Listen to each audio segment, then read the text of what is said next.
guys, it's Stephanie here at Hickory Croft Farm, and again today we're going to be in the kitchen.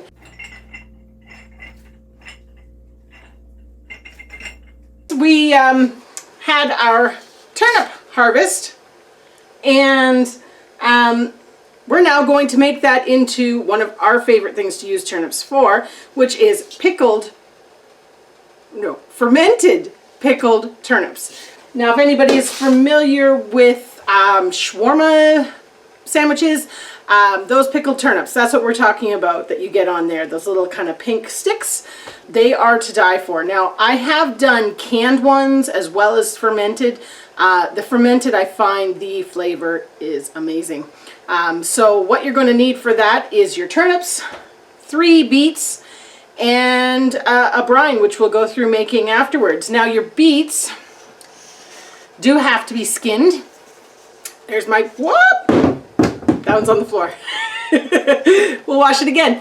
Anyways, that is my container of beets there. And what you have to do is you need to take the skins off these. So I have behind me my canning pot boiling, or just about to boil. And I'm going to get all these beets in there and boil them until the skins start to come off. You don't want them to be overcooked. You just want the skins off. So I'm going to say probably 20 minutes, 25 minutes in there boiling. You'll be able to tell because the skin will kind of start to peel, but what I've done is I've washed and I've cut the ends off. To be honest, these weren't stored super great downstairs and they were starting to kind of grow a little bit, so I had to cut them. I might not normally if they weren't doing that, but I did. So we're going to get the skins off these, and then we'll come back, and while I'm waiting for those to boil, I'm going to wash up my turnips and peel them and slice them up, which is something that I'll explain when we come back. So before we start cutting up our turnips, I have them here in my bowl, all peeled, washed, ready to be cut up. We're going to start our brine. Now, just work in a small saucepan. We're going to put it on the stove. You want to bring this to a boil and let it simmer for 10 minutes. And then you want to let it cool completely. So you could want to kind of do it earlier in this stage so that it has time to cool off. Otherwise, you're kind of sitting waiting and twiddling your thumbs. What it consists of is 2 bay leaves, a half a tablespoon of coriander seeds, and a half a tablespoon of fennel seeds, 1/4 cup of sea salt or pickling salt. You want it to be non-iodized, basically. 1 cup of regular white vinegar, and 1.5 cups of water. So, cat is calling for food apparently. So basically you're going to take that, you're going to put it on the stove, let it boil, and then hopefully it'll have time to cool and we'll have everything else ready all about the right time to come back. So to recap, you're boiling your beets to get the skins off. These have been in here now for about 10 minutes, so we probably got about 10-15 minutes more. Then turnips, we're washing, prepping, getting them all cut up, ready to go.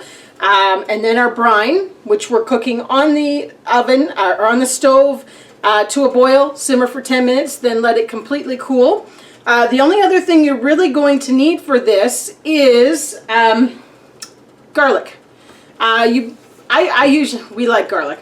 I usually put 2 or 3 cloves of garlic in my jar. Now, this batch here is only going to do a 1-quart jar.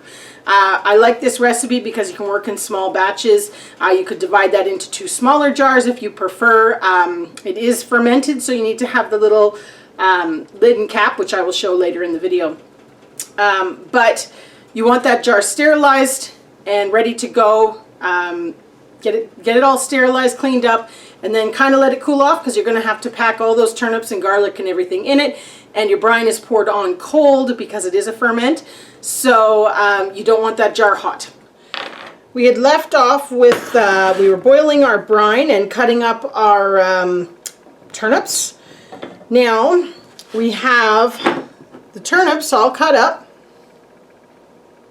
and in our jar. Let me see if I can find a piece of garlic. There is garlic in there. I put 3 cloves. Where's one there? It's buried in there. Anyways, 3 cloves of garlic. We press that down quite good, quite firm. basically you are cutting them like a French fry. I think next year we're talking about making a lot more of these, and I'm going to get myself a French fry cutter because it would be a lot easier than by hand. As it turns out, I ended up having to double the recipe for the brine because I had enough turnips for a second jar. So that was great. That one's already good to go and ready with the beets in the top. So basically, once you've got them squished in there, make sure you leave enough space at the top because you're going to want to put some of these beets in there to make it the color.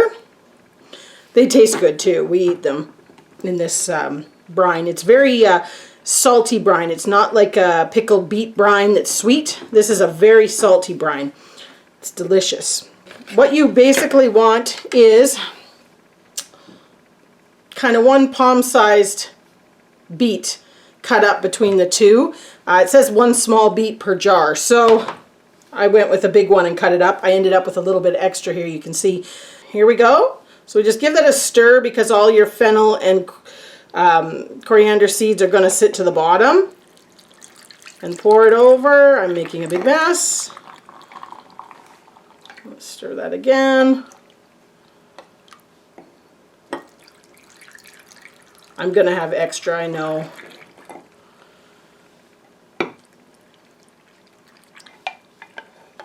I'm going to get some of these seeds in there. Scoop some of them. There we are. Get some good seeds in the top. They've been in the brine, so they're not, the flavor is there. Now, one thing you want to make sure you do with these is clean off the rim. I probably should put the weight in first, actually. So, when you're fermenting, I prefer to use the weight.